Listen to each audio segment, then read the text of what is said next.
malalaman natin kung ano ang gusto ni Bongbong Marcos, obserbahan natin ang direksyon ni Pinky Lacson. At ayaw niya or iniiwas niya na imbestigahan ng Senado etong 18 ex-Marines. Pag-usapan po natin. Na dating sundalo, Sen, halimbawa nga, hindi ito pansinin ng Senate Blue Ribbon Committee, pwede ba? Ethical ba na... Hindi, wag mong ipaghalimbawa na hindi papansinin ito. Aha.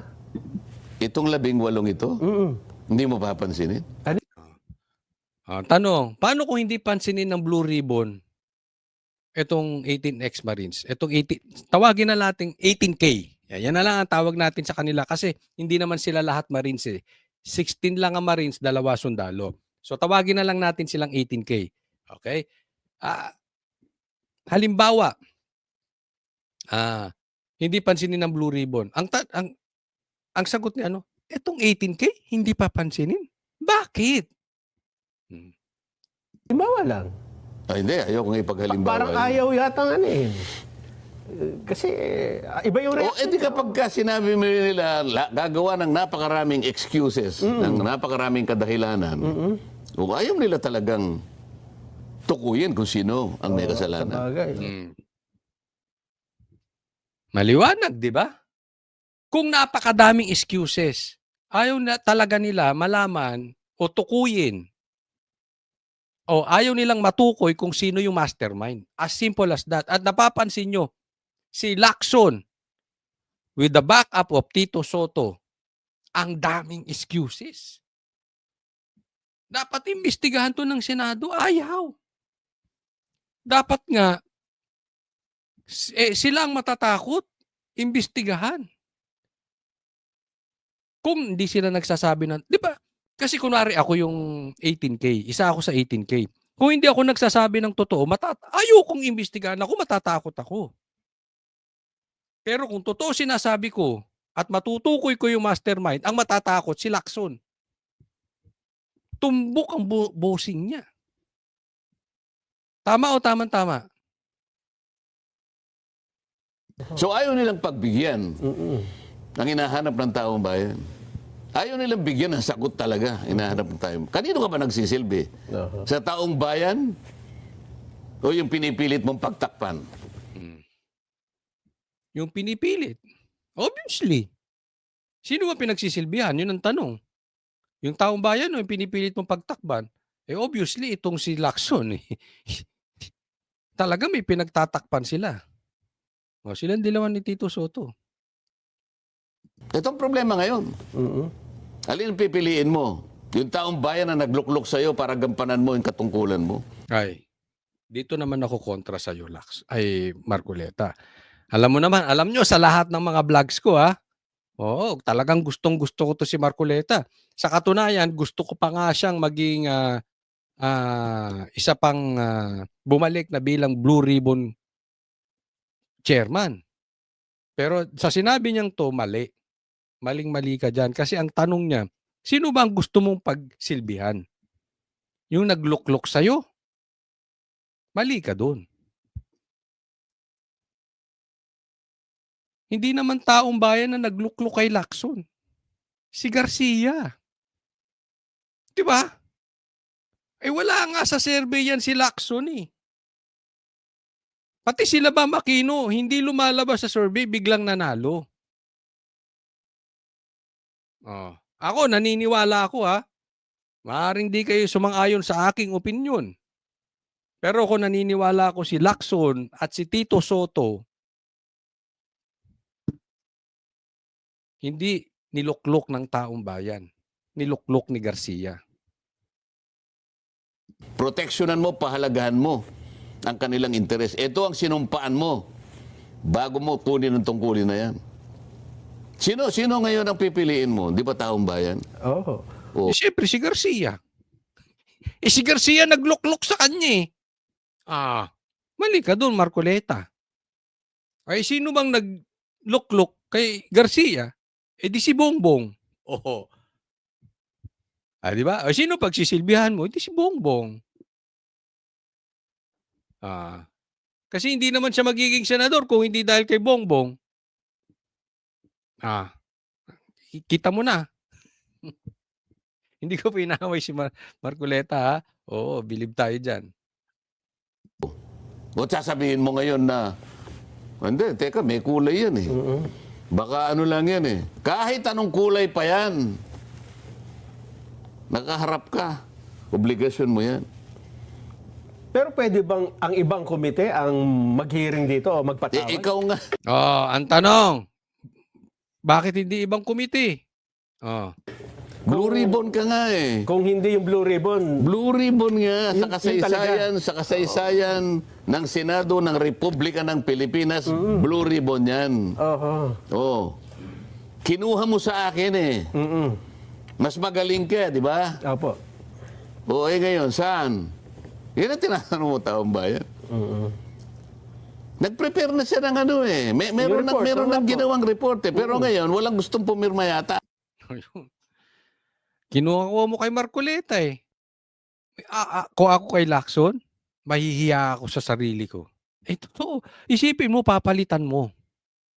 Si Marcoleta, nakagaling-galing. Tapos ganyan lang ang gagawin mo. Pambihira ka. Bakit walang gustong pumirma? O pag ganon eh. Nung primero, dito niya ginanon. Teka muna lang dyan, dito. Paano ngayon? Walang gustong pumirma nung committee report na ginagawa nila dun sa investigasyon nitong sa Ghost Projects. Bakit? Pag ganon. In short, ako na magdederecho para kay Senator Marcoleta. Nililigaw ni Pinky Lacson. Kaya pag ganon.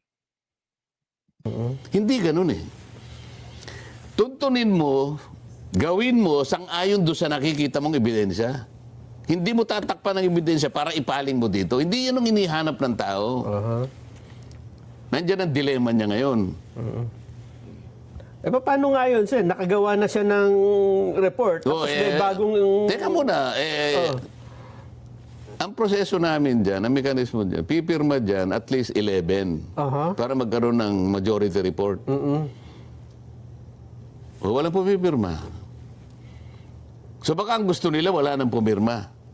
Kasi pag wala nang pumirma, wala nang ipipresent. Wala nang official na report na ipipresent. So ganun, papatayin na lang natin. Nako. Yun ang gusto ni Lacson. Kasi para makagawa ng committee report, may pipirmang 11. Walang pumipirma. So papatayin na. Hindi mo naman pwedeng pirmahan kasi pag ganon nga. Yun ang dilema. Pero may bagong ebidensya.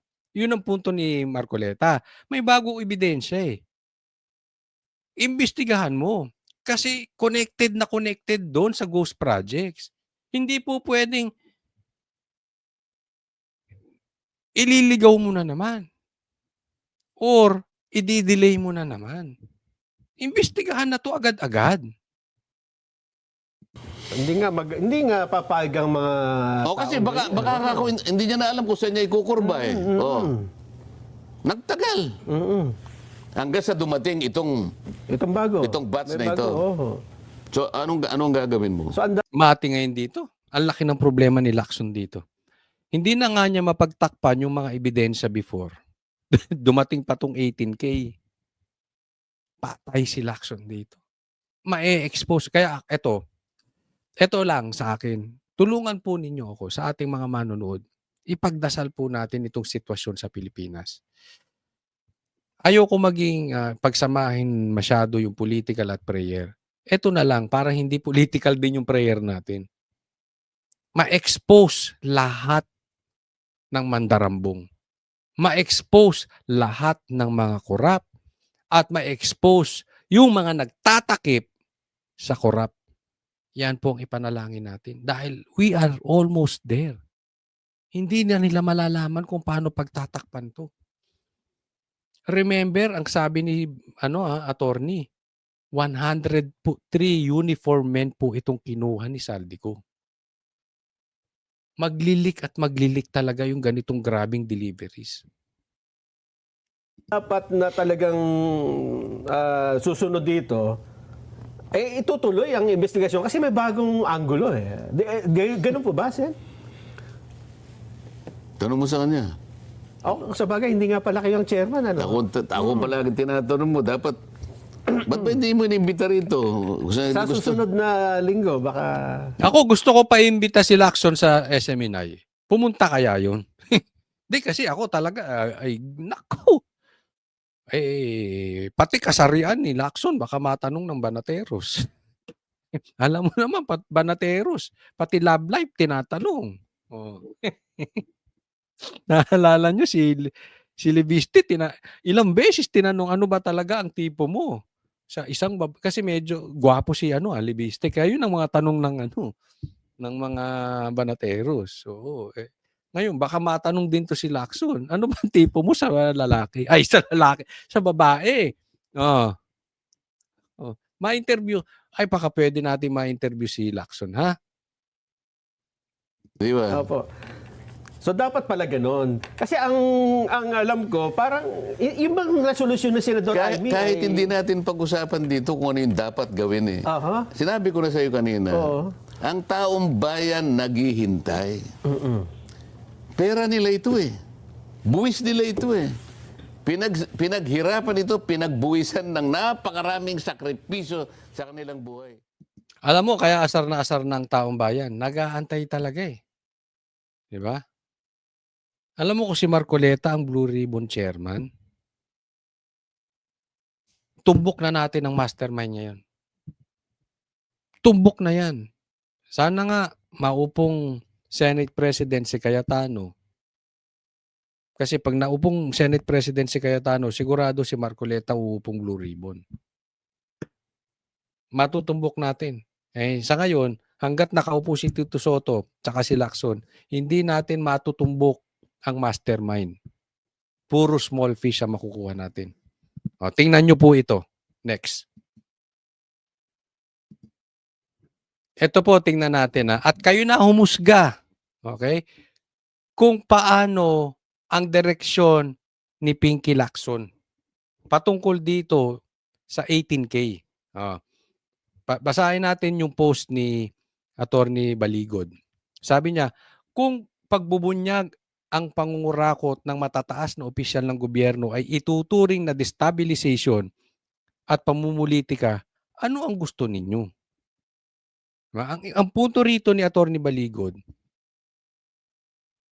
kung ibubulgar yung nakaupo o matataas na mga opisyal, destabilization agad o pamumulitika. Anong gagawin natin kung yung magnanakaw nga ay yung mataas na nakaposisyon?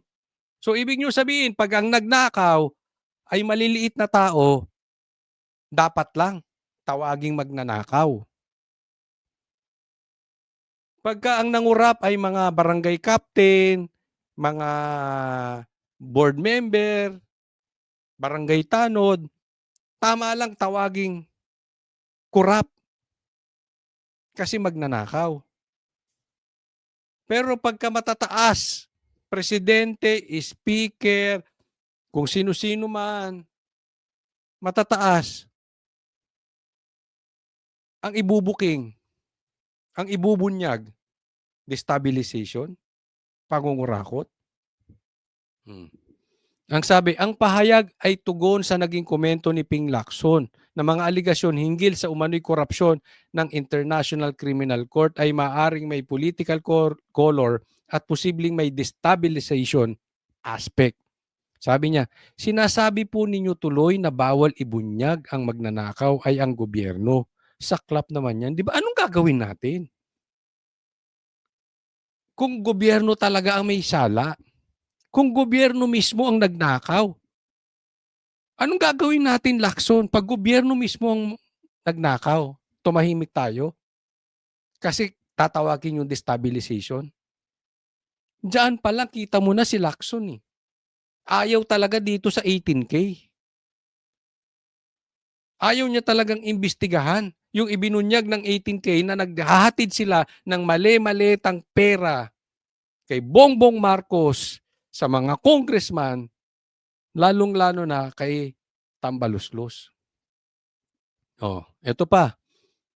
Sabi niya, ang pinoproject doon napaka-corrupt ng ICC. Nilagyan ng $2 million allegedly through former Senator Trillanes. Sa akin, mukhang not just may political color, mukhang may destabilization aspect, di ba? Ang gago rin eh, no? I mean, hindi ko alam kung siya ang gago o ginagago tayo. Hindi ko alam. Parang, ang dating sa akin, ginagago na tayo nitong tao na to. Mabibinyagan kang destabilizer. Mapapagbinyagan kang namumuliti ka. Pag binuking mo yung baho nila. So ano? Tahimik na lang tayo. Uulitin ko. Malalaman ninyo kung ano ang gusto ng presidente. Tingnan ninyo ang direction ni Pinky Lacson. Next po. Eto din. May tanong ako sa inyo. Ang ganda nitong pinost ni Defensor. Tanong ko sa inyo.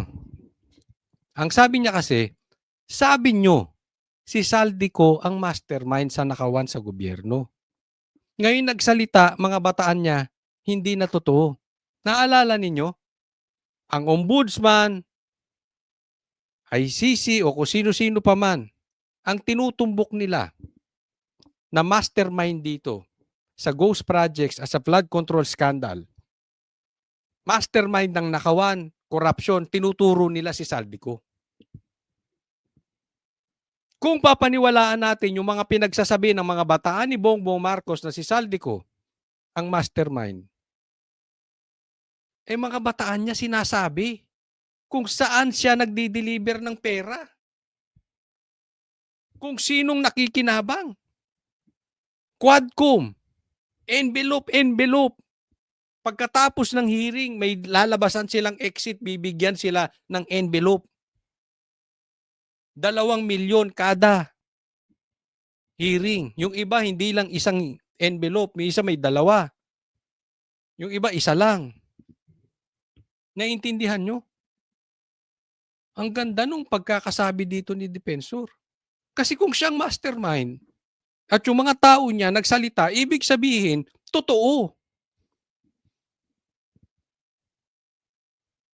Kasi siya nga mastermind eh. At kita nung tao niya kung kanino dinideliver yung pera. Kaya nagkamali ng salita dito yung mga bataan mo, Bongbong Marcos. The fact na diniin nyo si Saldico as mastermind, nagkamali kayo. Pwede nyo pa nga pinagtalgol si Saldico eh. Eh kaya lang, diniin yung mastermind. O, di tama. Hawak niya ang pera. Hawak niya kung kanino, i-deliver yung pera. At pansinin nyo, yung testimony ni Gutesa, biglang nag-testify, biglang nagsalita si Saldico, tumugma. Biglang nagsalita yung 18K, tumugma, tugma eh. Iisa direksyon. Huwag niyong sabihin si Saldico, kakampi Duterte. Galit kay Sara to eh.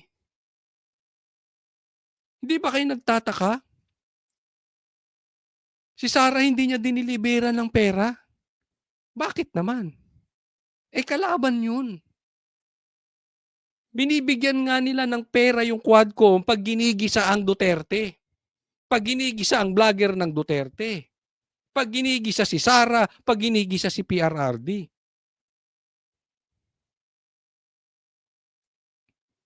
Kalaban to ng Duterte. Katanga mo na lang. Hindi ka siguro taga-Pilipinas. Baka taga-Pluto ka. Kung hindi mo alam na kalaban ni BP Sara to si Saldico. Alam lahat ng taga Luzon, Visayas, Mindanao yan. So wag niyong sabihin, ito ay pamumulitika in favor of Sara Duterte. Hindi po. Ayaw nila kay Sara. Naiintindihan niyo po. Kaya lihiti mo. lihiti mo itong mga witnesses o mga ebidensyang prinisinta ng 18K. Next po. Ito, bigyan natin ng komentaryo kasi ang ganda nung sagutan dito ni Kaufman at saka ni Claire. Nakakatuwa lang eh. Lumalabas yung kalidad ng utak. Malacanang brushed aside the invitation of Duterte Defense Lead Counsel Nicolas Kaufman to discuss his client's interim release. Palace spokesperson Claire Castro also urged Kaufman to take his allegations of drug war deaths in this administration to court. Mobile journalist Julie Baisa with the story. Ito, gusto makipag-usap ni Kaufman. Ha? Anong sagot ni Claire? Pakakainin kita ng balot. Balot o isaw ba yung sinabi? Papanoorin natin. Why does Duterte's lead counsel Nicolas Kaufman keep on name-dropping President Marcos in his arguments? This was the palace's reaction to the defense lawyer's latest statements in his presentation of merits. Yesterday, Kaufman made reference to drug-related killings data under the Marcos administration. Kaufman asked ICC prosecutors if Marcos will also be investigated for this.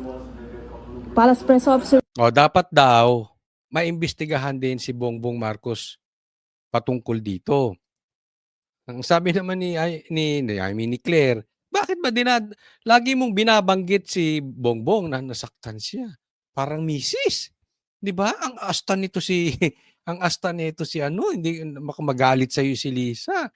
Ang asta dito kay parang kabit. Ito si parang 'di ba? Ayaw niya na dinadama yung kanyang kanyang daddy. Claire Castro's reaction to this, Kaufman should file the proper cases before Philippine courts if he believes violations were committed in the present administration's drug war. Pag-amin ba yun na talaga may patayan sa panahon ni dating Pangulong Duterte? Unang-una, nakakapagtaka na ang kliyente po niya rito ay ang dating Pangulong Duterte. Pero bakit ang mata niya nakafocus kay Pangulong Marcos Jr.? Ay, kita mo? Ang kliyente niya si Duterte, bakit nakafocus kay Marcos? Sasagutin kita. Una, ang tawag dyan, dose of your own medicine. Di ba? Pati ghost projects ni Bongbong Marcos, kasalanan ni Duterte. Wala ka ng press con. Ako baka nagkakamali. Meron ka bang press con na hindi mo nabanggit si Duterte? Lahat na lang. Pati bintang na pagnanakaw, Duterte. Pati sinasabing adik si Bongbong Marcos, Duterte na naman. Di ba? Wala ka nga sigurong press con na hindi mo nabanggit ang Duterte. Ngayon, babanggitin. Gagalit ka. Pero alam mo kung bakit nagbabanggit si Bongbong? Kasi yung pangingidnap ni Bongbong. State-sponsored yung pagkakakidnap kay BRRD. Ginastusan ng gobyerno, hinayaan ng gobyerno, and that is totally illegal. Yun ang punto ron. Siya ang presidente. Ikaw dinadamay mo si Duterte. Ordinary citizen na lang. Of course, idadamay si Bongbong. Bakit hindi mababanggit si Bongbong? Siya nagindap eh. Kabobo nito si Depensa po ba niya to? Kasi kung depensa po niya, ito nakakatawa. Pero kung may Yung depensa mo hindi nakakatawa? basihan, kung may basihan ang sinasabing ito, ang Pangulo, alam po natin, ayaw po ng marahas na paglaban sa illegal na droga. Ayun. Natural. Suicide ang tawag doon. Anong sabi ni Claire? But I mean, pares lang plastic. Anong sabi ba ni Claire? Kasi kaplastikan to sinasabi ni Claire eh. Kung may basihan, alam daw naman ng lahat na si Bongbong Marcos ay ayaw ng marahas na paglaban sa droga. Natural. Addict siya eh. Sabi ng kapatid. So kung magiging marahas ka sa droga, para ka nag-suicide. Magiging marahas ka sa sarili mo. Tanga ba si Bongbong? Konti lang, slight. Slight lang. Medyo luto na yung utak. Pero of course, kung ganyang kalaki ang iyong pagiging addict, hindi malayo. Ha? Imagine nyo to. Ang presidente lulong sa droga. Sabi ni Amy yan, hindi ako nagsabi. Hindi nga bangag eh. Magkaiba yung bangag. Yung bangag, pwedeng bangag ka ngayon, bukas hindi na. Pero yung lulong, it means consistently gumagamit ka ng droga. You are drug dependent. Hindi mo na hindi na tatagal ang araw nang hindi ka magdodroga. So dapat nagdodroga, lulong. At hindi malayo na pag ang presidente ganyang ka-powerful, lulong. Hindi malayo. Or sa aking opinion, it's impossible na walang connection sa drug lord. Ganyan ang power mo?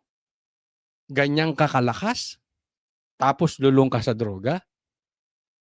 Ang circle mo, drug lords din. Paano ka magiging marahas sa tropa? Di ba? So Claire, alam mo yan. Ulitin ko, ang nagsabi niyang kapatid niya, lulong siya. Castro, however, clarified that she has no plans to formally invite Kaufman to the Philippines, but will welcome him should he choose to visit. In just on Thursday, Kaufman expressed willingness to travel to Manila to discuss the interim release of Duterte with the Marcos administration. In response, Castro said that discussion is off the table, but she would be more than happy to treat Kaufman as a tourist. First of all, I'm not inviting him. First of all, I'm not inviting him. No. So, ibig sabihin, sinabi mo, pumunta ka rito, kung merong illegal na nagawa si Bongbong, pumunta ka rito, dito ka magdemanda. Tapos sasabihin mo, I'm not inviting him. So, para mong sinabi, he's not welcome. Pag dito ka magdemanda, tapos sasabihin mo, he's not welcome. Anong kagaguhan yan? Anong kaplastikan yan? Everybody is welcome to see the beauty of our country. Welcome man. Lahat ng Paano welcome? lahat ng turista, pati pamilya, kasama yan. And if Hindi tourist ang pagpunta niya rito, ididemanda. Pag-uusapan yung release ni PRRD o gusto mo, iniimbita mo siya para magdemanda. Hindi siya para pumunta rito para mamasyal. Ay, tanga ka, hindi mo naiintindihan? he will be coming to the Philippines, I am more than happy to treat him. Buy him balut, bagoong, kwek-kwek, ayudi, Adidas. But I will not discuss about the interim release because it has already been dissolved by the ICC. So pag-uusapan lang namin ang ganda ng Palawan, El Nido, Manila Zoo, lahat po yan. Yun lang po. So, nakita mo yung ending niya? Sabay tawa. Yun lang po.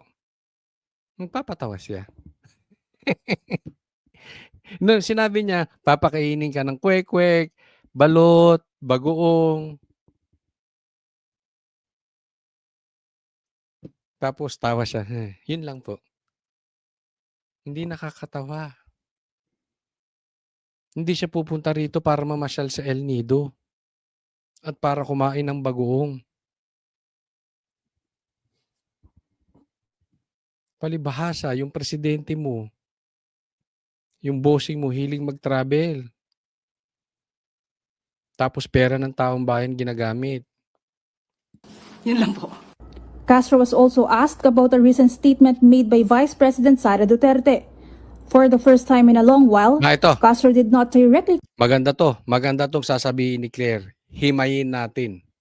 criticize the VP. In an event in Davao, Sara reflected on her decision to team up with Marcos instead of running for a local post in her bailiwick of Davao City. Mas maganda po nga sana kung nanatili na lamang siyang mayor sa Davao City at nahalal natin ang isang vice presidente na tutulong sana sa ating Pangulo.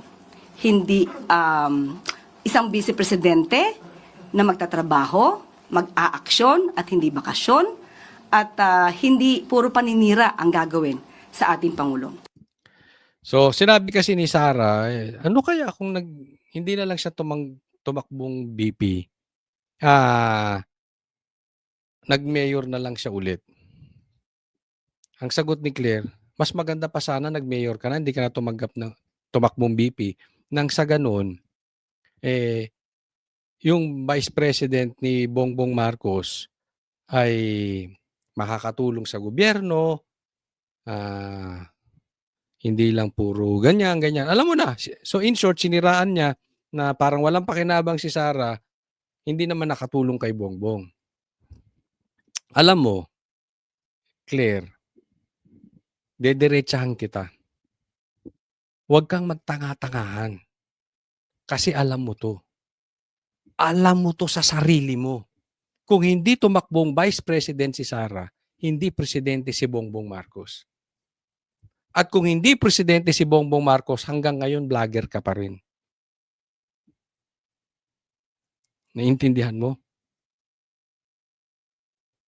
Ang aga mong nabulok.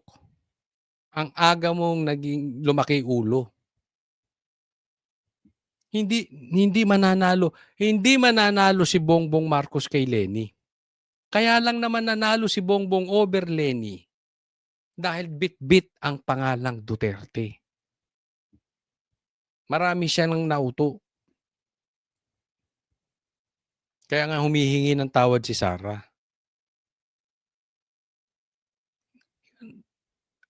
Hindi mo alam? Kasi kung hindi mo alam, tanga ka talaga. Naglaban si Leni at saka si Bongbong Marcos. Talo si Bongbong Marcos kay Leni. Vice President pa yun. Kung hindi nag-Vice President si Sara kay Bongbong Marcos, si Leni presidente natin ngayon. Baka posible ang vice natin, sino bang nag-number 2? Hindi ko maalala kung sino nag-number 2 But definitely Bongbong Marcos will not win. Kasi yung kanyang 31 million, that is to 30 votes. Alam mo kung malakas si Bongbong Marcos? Ha? Kung malakas si Bongbong Marcos, hindi niya kailangan tumandem sa pink.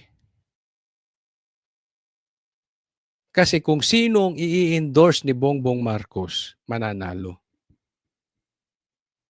Kung yung 31 million niya ay mostly boto niya hindi galing sa Duterte, malakas si Bongbong Marcos ngayon. Pero alam naman natin lahat, mahina si Bongbong. Kapit lang siya sa kakampi. Kaya nga, kinain niya na yung suka niya. Ang dami niyang sinabing pangit kay Leni. Kaya nga lumalapit siya kay Leni because he knows he cannot win. Alam mo kung malakas si Bongbong Marcos? Ang patatakbuhin niya, kaalyado niya. Alam natin si Bongbong Marcos, pagka walang kwenta sa kanya ang isang tao, hindi niya papansinin. Tatraidorin niya pa. Si Sara nga, trinaidor di ba? Kaya lang niya pinapansin si Leni kasi kailangan niya. User-friendly yan si Bongbong Marcos. So alam ng lahat, even you, I know you know. Mahina talaga si Bongbong. Huwag nga tayong maglokohan. Castro, however, was on the offensive again when asked about Duterte's claim that the administration was going after groups that support her. Mismo ang dating Pangulong Duterte ang nagsabi na may mga pagkakataon na ang Vice Presidente ay sinungaling. Ipapakita ko po ang isang article at binanggit din po ni dating Pangulong Duterte na ang kanyang anak na si VP Sara ay isang drama queen. Dito, pinasinungalingan niya mismo ang sinabi ng dating Mayor Sara Duterte sa isang issue ito. So, kailan pa ba natin paniniwalaan ang mga sinasabi ng Vice Presidente kung mismo ang kanyang ama ay sinasabing siya ay nagsisinungaling? So, pag sinabing ni PRRD patungkol kay Sara at negatibo, papaniwalaan nyo. Pero pag ang sinabi niyang negatibo para kay Bongbong Marcos, di nyo papaniwalaan. Di ba? Normal sa isang tatay magsabi sa anak ng ganun. Dinidisiplina yung anak eh. Okay, for discussion purposes, palagay natin, sinungaling si Sara. Eh ano? Dati na yun.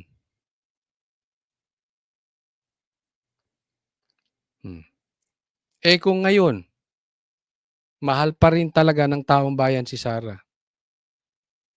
Saan ka? Sa sinungaling?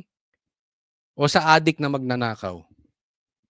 Kayo, tanungin ko kayo. Ano mas gusto nyo sa anak nyo? Sinungaling? O adik na magnanakaw?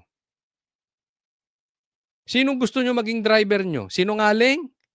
O adik na magnanakaw? Sinong gusto nyo maging manager ng negosyo nyo? Sinungaling?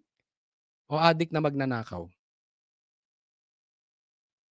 Sinong gusto nyo maging boyfriend ng anak nyo? Sinungaling? O adik na magnanakaw? Ikaw, Claire.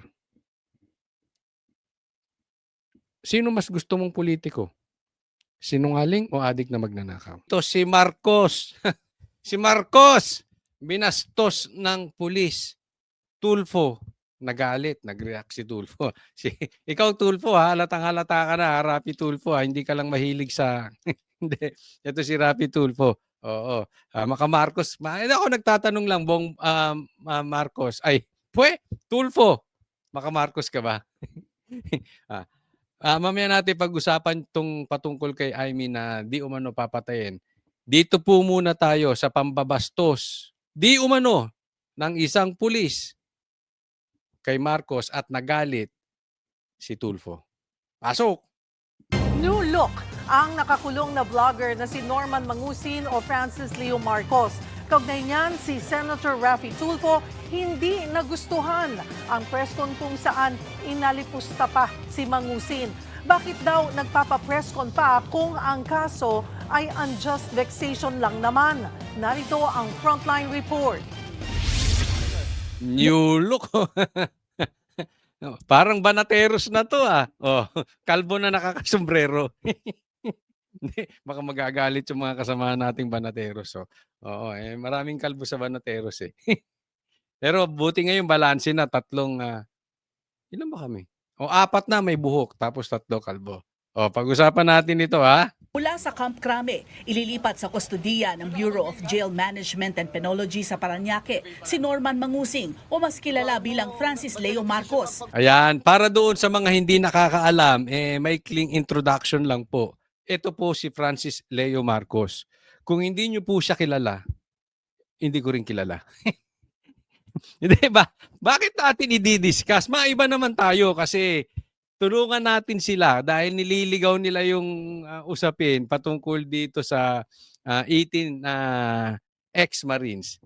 But seriously, kasi ilang araw na rin nating dinidiscuss yung halos 1 linggo ko na pong dinidiscuss yung ex-Marines. So unahin muna natin. Pero mamaya pag-uusapan din natin yung ex-Marines. At wag pong kakalimutan, mamaya lang sa SMNI, yung mga ex-Marines, mga 5 hanggang 10, bisita namin.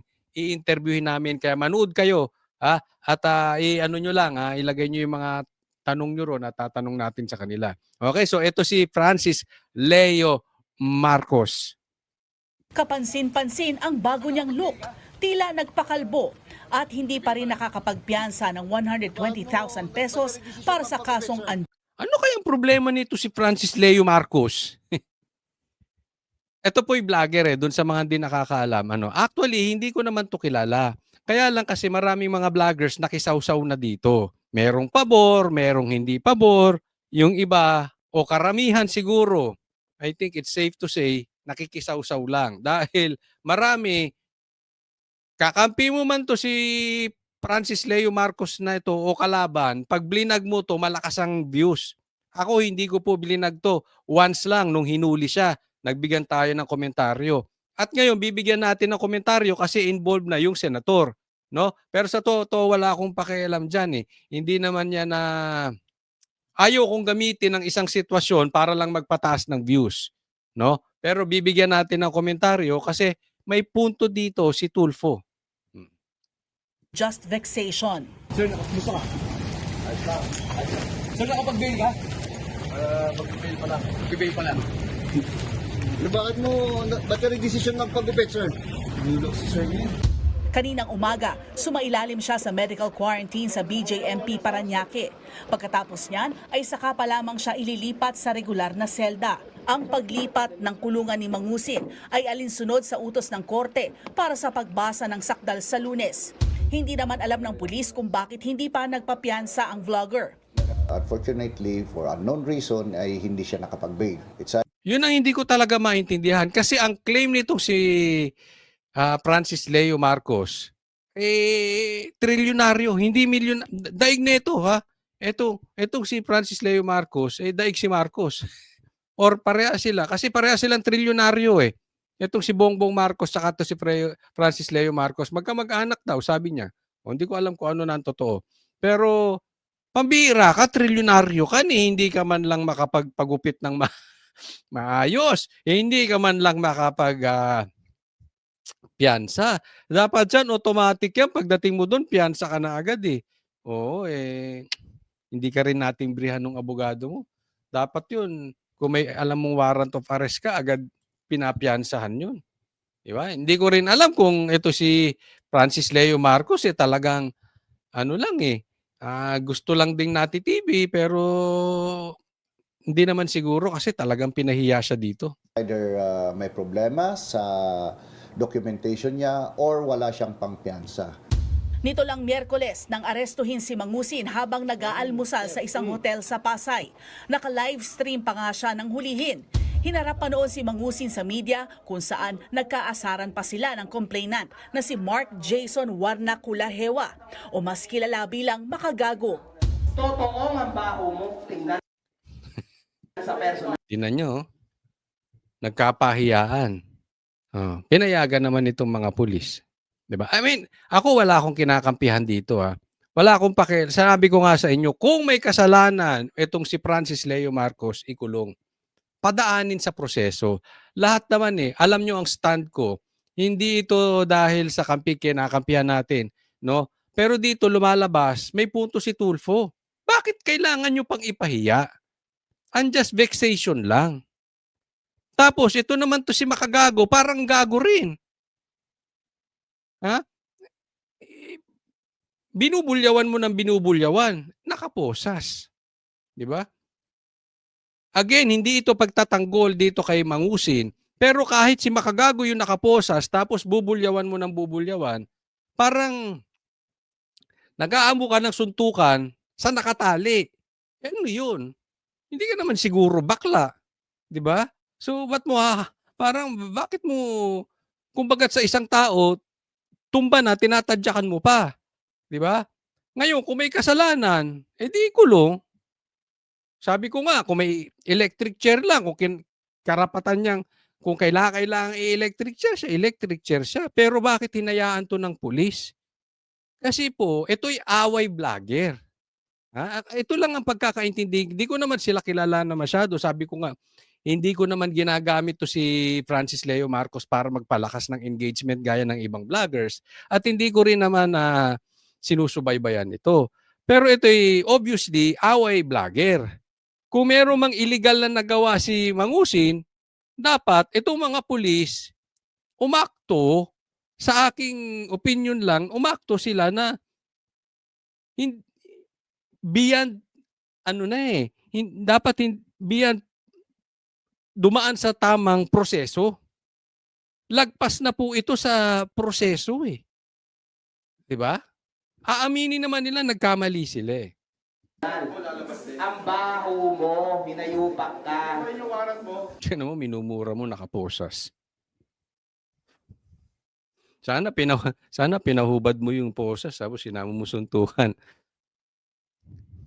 Okay, no problem. Haharapin ko yan. Oo, naunahan lang ako eh. Oo, pangit ka kasi. Di ba? Ang pangit, di ba? I mean, ako para sa akin, hindi, ito sa akin lang sa akin lang to.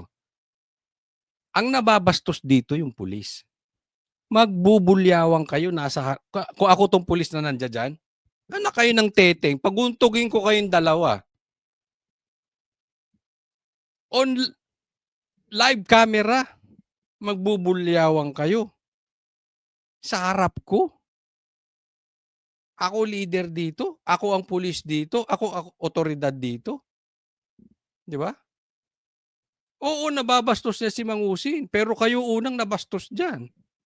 Baka hindi nyo alam. Sa programang Wanted sa radyo ni Senator Raffy Tulfo, sinita niya si NAPOLCOM Commissioner Ralph Calinisan dahil sa nangyaring pang-aalipusta sa presko ng CIDG at NAPOLCOM. I think it was uncalled for na ginawa po ng CIDG na binalanda yung pagmumukha niya at pinabayaan pa yung komplena na pagmumurahin siya at insultuhin siya. Samantalang yung kanya pong kaso ay unjust vexation lamang. Ito papaliwanag ko sa inyo Alam nyo naman po hindi ko kinakampihan si Tulfo. Hindi naman natin feel tong tao na ito. Diba? Doon lang tayo sa tama. Pero ako, this time I agree with Tulfo. Unjust vexation lang. Ipinahiya nyo. Away vlogger. Kasi ako hindi naman ako mahilig makisawsaw sa mga awayang vlogger, di ba? Sa mga manunood, alam nyo yan. Pero kasi baka mamaya, mangyari po yan sa away vlogger sa mga politika. Maraming away vlogger sa politika, di ba? Tapos baka mamaya huhulihin ng pulis, tapos ibabalandra, hindi dumaan sa tamang proseso, pahiyaan na. Posible gamitin yan. Lalong-lalo na pagkalabang ka ng gobyerno. Baka mamaya, yung style na yan gawin sa mga Duterte vloggers. Diba? Hindi ito pinagtatanggol natin si Mangusin. Pero pagka tiningnan po natin, alam nyo po yung konteksto nito? Ito yung nagsalita yung mga 18 ex-Marines. Tapos hinuli. Tapos nung pagkakahuli, binalandra. Sa madaling salita, yung araw na yon, walang balita ang media patungkol doon sa sinabi ng 18 Marines. Ang binalandra nilang balita, etong si Mangusin, etong si Marcos. Kaya sabi ko, posibleng may politika na naman dito. Pati si kinasuhan, si Argota, noong araw din na yun. Siyempre, pag ang kinasuhan mo, vloggers, maingay yan. May mga followers po yan eh. 'Di ba? So baka mamaya itong gobyerno natin ginamit to. Okay lang, parusahan nyo si Mangusin kung may kasalanan. Pero parang ginawang public trial. Parang ginawang pamatay, sunog doon sa 18 ex-Marines na binulgar. Pansinin ninyo, yung timing nung pagkakabalandra. Walang nabalita doon sa Hanggang ngayon, mas marami pang balita kay Mangusin kaysa doon sa 18 na ex-Marines. Tindi, no? Napakababaw. Ba't ganun po? Giit naman ni Calinisan, hindi lang unjust vexation ang kaso ni Mangusin. Meron pong human trafficking dito sa namakmak po na estafa cases. Mga OFWs po natin ang pinapahamak po nito. Disrespect for institution, use of the uniform, pagpapahiya ako sa mga police. Yan, sangayon ako sa inyo. Kung may mga kasong ganyan to si dapat siyang hulihin. Dapat siguro balandra. Pero hindi na siguro para pagharapin pa sila na makagago, away vlogger yan eh. Di ba? Parang sinadyang ipahiya. And at the same time, ako nagtatanong lang sir, hindi ko rin naman kasi alam, di ba? Hindi ko rin alam. Pero, hinuli nyo ba siya dahil sa unjust vexation? or dahil sa human trafficking. Kung hinuli nyo siya dahil dyan lang sa unjust vexation, abay, hindi po maganda na basta lang nyo ipahiya. Di ba? Kung may mga kaso siyang iba po yun. Unless, hinuli nyo siya dahil sa unjust vexation and because of human trafficking, because of estafa, because lahat-lahat. Di ba? Hindi rin natin alam kung yung mga yan nakasampa na ang kaso. Anong punto natin? Tama ba yung ginawang binalandra pa? Hindi natin kine-question na inosente si Mangusin, ha? Yung binalandra, kasi alam mo bakit ko dinidiscuss? Iniiwasan natin na magagamit itong mga ganitong klaseng bagay sa mga kalaban ng gobyerno. Di ba? Halimbawa, mamaya gamitin sa mga vloggers. Mamaya gamitin sa mga politiko. 'Di ba? Tapos sasabihin, si Mangusin nga binalandra namin. Porket politiko kayo, hindi ka namin ibabalandra. Porket ganito, porket ganito, porket ganito, porket ganito. 'Di ba? Yun lang eh.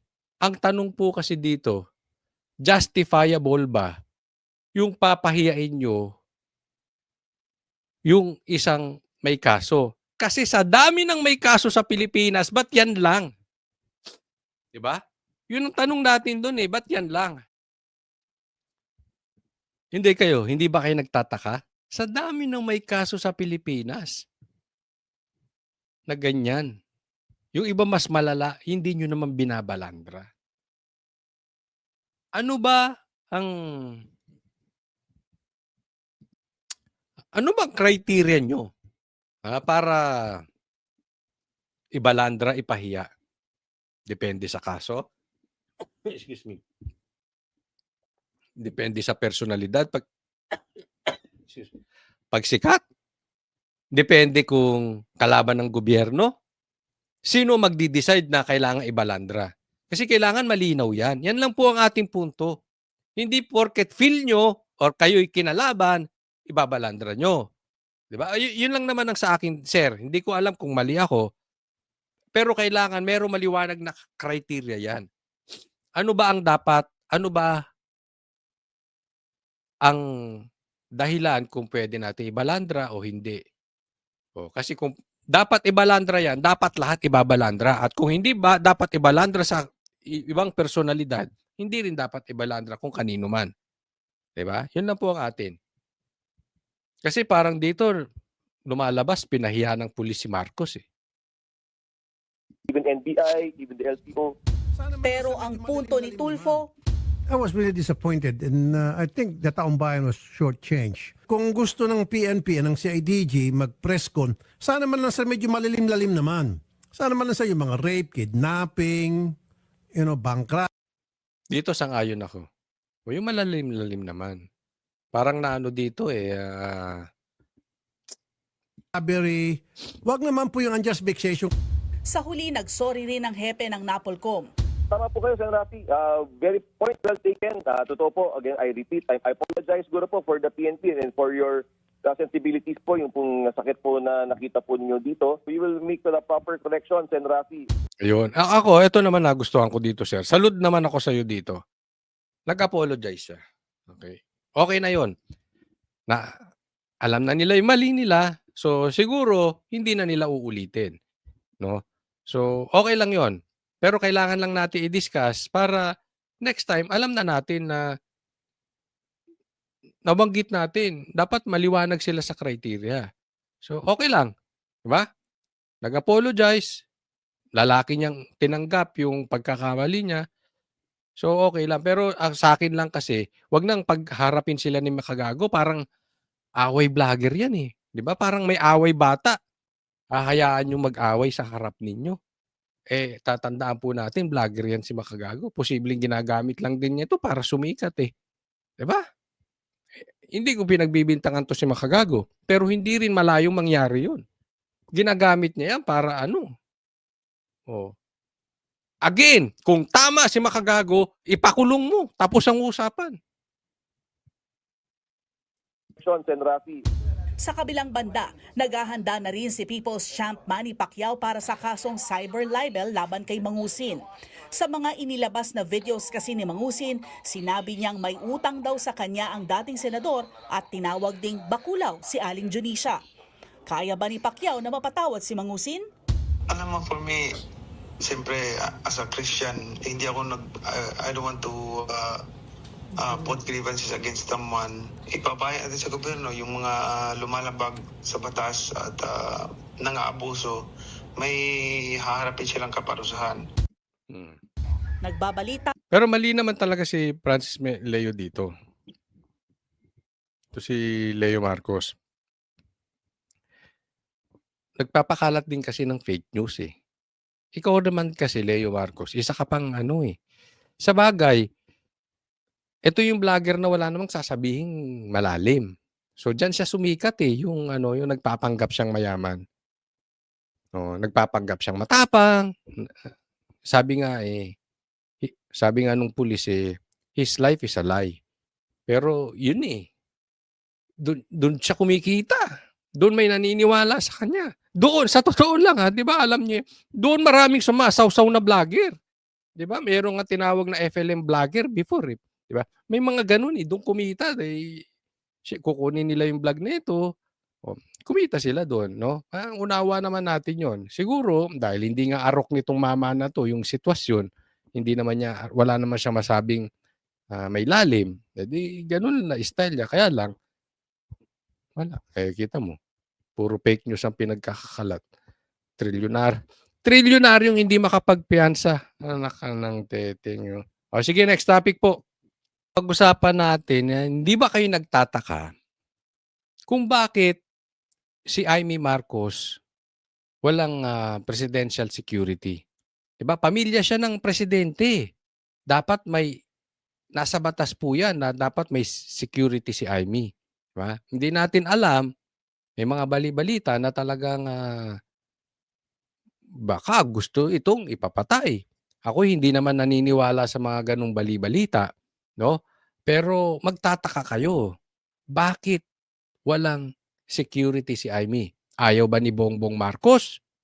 O ayaw mismo ni Amy? Ano kaya ang dahilan? Eto, tingnan po natin. You are tasked to secure the first family, hindi ba? Yes po, Your Honor. Define first family. Immediate family, even extended family, like, no, not other families, but... Eto, tanong ni Lacson. Di ba obligasyon nyo protektahan, bigyan ng security yung family? Kaya pinapa-define niya, ano ba yung family? Ano ba yung first family? Di ba? Which brings me to my next question. Are you also securing the president's siblings?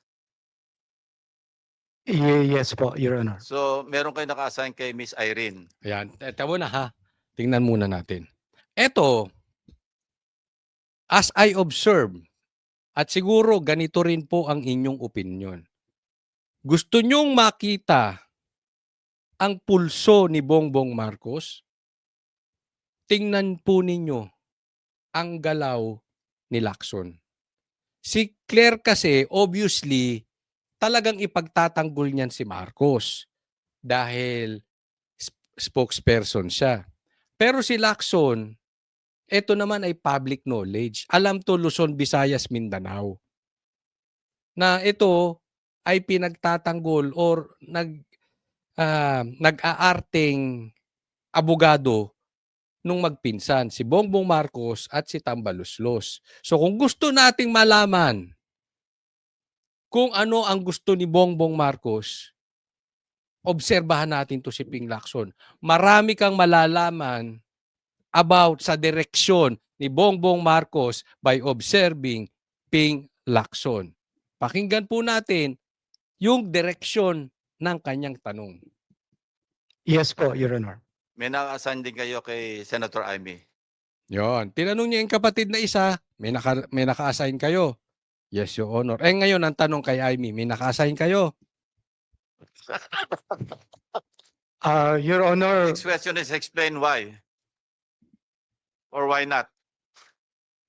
Bakit binubuksan ni Lacson etong patungkol sa security kay Amy? Alam naman natin, hindi rin naman magkasundo ito si Amy at saka si Lacson. Marami na itong barahan, parinigang ng naganap. Ngayon, but suddenly, gusto niyang buksan. Bakit walang security si Amy? Diba? Medyo nakakapagtaka. Your Honor, I can say this out in the open. When I arrived po, third month ko na ngayon, ma'am, tinanong ko po kung You are the mayroon... chairman, not Yes, Senator Ivy. yes po. Yes po. Thank you, Mr. Chair. Mr. Chair, when I arrived 3 months ago, last week of November, I diagnosed the command and I studied the security plans and the close-in protection system of the PSC. And when I checked all the personnel assigned, nakita ko po that there was no personnel assigned to our So, chair. So, ito, tanong. Ano sa tingin ninyo? Bakit walang security, presidential security si Amy? At bakit, pangalawang tanong, bakit binubuksan ni Lacson? what Your do you intend to do about it now that you're the head of the PSG? Your Honor, Ano? it is mandated for us to protect the siblings and I will talk to the good senator. Yon.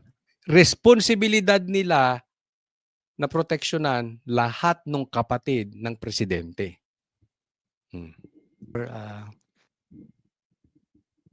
For the preparation of his security. You know, it's a basic function, basic tasking, basic duty of the PSG to secure the siblings. It is not up to the presidential sister, in this case, Senator Marcos, if she needs security or not. So sabi ni Lacson, ni Pinky, responsibilidad nyo yan. Obligasyon niya yan sa mga kapatid. Whether gusto ni Amy ng security or ayaw, kailangan kayong mag-provide. Something's fishy. Naiisip nyo ba yung naiisip ko? Bakit i-insist ni Lacson? Hindi naman po pwedeng ayaw ni Marcos o ni Bongbong Marcos na i-insist yan. Alam naman natin ang karakas nitong si Pinky Lacson. Di ba? Because if something happens to her, it's your responsibility. Di ba? Yes po, Your Honor. So how do you intend to go about it now? I will prepare security teams for honor for our good senator. So even if she refuses, you will assign a contingent to secure her. Yeah. So talagang kikita nyo kung saan napapunta yung direksyon ni Lacson? Ha? Yung direksyon ni Lacson, papunta. So kahit ayaw niya, bibigyan nyo siya. Di ba? Bibigyan nyo siya ng security. Oy, medyo kakaiba yun Kasi ito, naiisip ko rito. Posible rin baka ayaw din ni Amy mismo. Naalala nyo si BP Sara that time? Ayaw niya ng security galing kay Bongbong. Gusto niya yung sarili niyang security. Kasi baka mamaya, hindi ko pinagbibintangan itong mga security na to Pero baka mamaya bantay sa lakay. Siyempre, ang loyalty nito, ang nag-assign, galing yan kay Bongbong Baka may gustong lakad si Amy na ayaw niyang malaman nung kapatid. At baka naman si Bongbong Marcos may gustong lakad si Amy na gusto niya ring malaman. Baka mamaya pupunta ng Davao, baka mamaya pupunta kay Sara, baka mamaya pupunta kay Baste, baka mamaya pupunta kay Defensor, baka mamaya pupunta kay Marcoleta. Kasi nakakapagtaka yung galaw.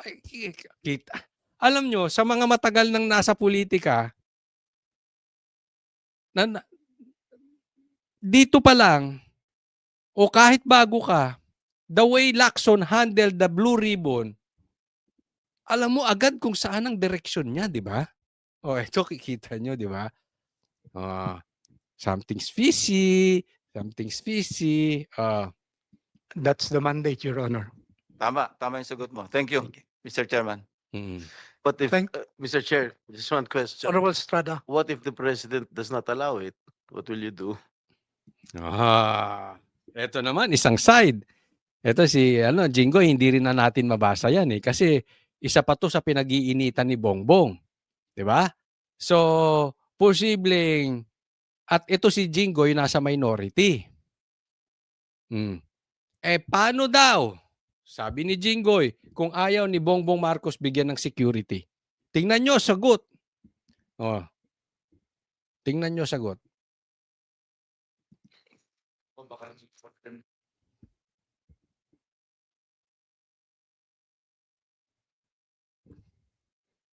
Hindi makasagot, no? Sige, antayin natin ang sagot. That is the next way forward, Your Honor. That's the next step to... Excuse me? Your Honor, that's the... Hindi na makapag-explain. Nagkautal-utal na. That's the I'll next posit an answer. I'll cross the bridge when I get there. Ayun. So, pumasok ulit si Pinky. Ganyan. Si Pinky, mahilig. Ano ka ba, Pinky? Para kang bakla. Pasok ka ng pasok sa hindi naman ikaw kinakausap. Pasok ka ng pasok, di naman ikaw siya tinatanong. Kaya dyan nagalit si Marcoleta eh. Tinatanong yung mga witnesses, ikaw sumasagot. Diba? Kapagtaka naman yun, no? Pwede rin, dahil sa tanong ni Jinggoy, pwede rin na ang direksyon ni Pinky Lacson ipakita, kunwari, ng gusto ng presidenteng bigyan siya ng security. Pero ang totoo, posibleng ayaw niya. Kaya sumigunda ng tanong si Jinggoy. Naisip niyo ba yun? Parang ganito yan, parang sinasabi, hindi namin papapasukin ng ICC. Yan ang sabi ni Marcos. Pero siyang nag-sponsor sa ICC. Yan ang sabi ng mga Marines, di ba? Hindi namin papapasukin ang EDCA. Yan din ang sabi ni Bongbong. Pero pinapasok ang EDCA. Ano rin ang sabi ni Bongbong Marcos? Mahiya naman kayo. Pero anong sinasabi ng ebidensya? Siya mismo ang mastermind ng ghost projects. So posibleng pinepeke din ni Senator Lacson na kunwari interested si Bongbong Marcos na bigyan si Amy pero hindi naman. Kaya sumundot si Jinggoy. Dalawa yung senaryo na yan. So, tatanungin ko kayo. Ano sa tingin ninyo? Gusto ni Bongbong Marcos bigyan ng security si Amy para proteksyonan? O ayaw talaga? Kunwari lang gusto niya bigyan ng security si Amy para hindi lumabas na masama sa publiko. Kaya ilagay nyo po dyan sa comment section. Huwag pong kakalimutan, i-like po itong video na ito at sana po mag-subscribe din kayo. Sana masubaybayan nyo parati ang mga vlogs natin at mamaya po i-interviewin namin yung 18K. Itong 18 ex-Marines o 16 na Marines at 2 sundalo sa SMNI. Subaybayan nyo po yan. Maraming salamat po. God bless everyone.